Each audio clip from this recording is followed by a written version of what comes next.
मी doctor Qadri, मी कादरी हॉस्पिटलमध्ये consultant orthopaedic surgeon आहे।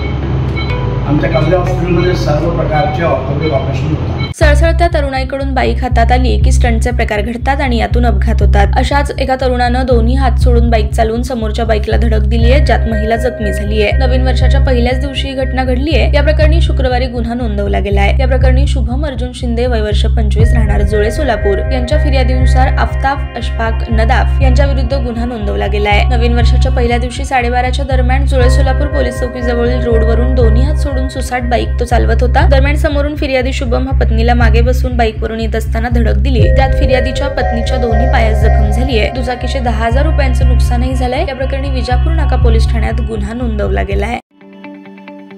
ताज्या बातम्या पाहण्यासाठी प्राईम महाराष्ट्र न्यूज चॅनलला सबस्क्राईब करा।